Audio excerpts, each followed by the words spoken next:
நாட்டுக்கோழி கெட்டி குழம்பு. எல்லாம் முந்திரி வந்து கருகாம், குருமிளகு, ஸோ பட்டை, எல்லாம் சின்ன வெங்காயம் பூண்டு போடுறோம். பூண்டை போட்டு வரமிளகா, ஓகே, இஞ்சி நைஸாக கட் பண்ணி, இஞ்சி வந்து அளவாக தான், கருவேப்பிலை, ஓகே, வந்து சீரகம் போடுறோம். ஓகே, வந்து சோம்பு போடுறோம். சோம்பு, இப்போ ஜீரகம் சோம்புலாம் போட்டாச்சு. இப்போ மல்லித்தூள் சேர்த்தோம்.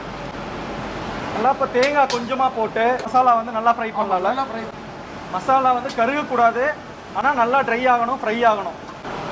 ஸோ அந்த மசாலாவை வந்து நல்லா அரைக்க போகிறோம். 1 கிலோ நாட்டுக்கோழியை குக்கரில் வேக வைக்க கரண்டியில் 1 கரண்டி சப்புனு தேவையான அளவு கல்லுப்பு நம்ம போடுறோம். ஓகே. அடுத்தது வரமிளகாய் போடுறோம். வரமிளகாய் நீட் பெரிய வெங்காயம், ஓகே, கருவேப்பிலை நல்லா இப்போ குக் பண்ண போகிறோம். பச்சை வாசம் போடணும். மசாலா குக் ஆகிறது நல்லா சூப்பராக குக் ஆகிருக்கு. ஜஸ்ட் ஒரு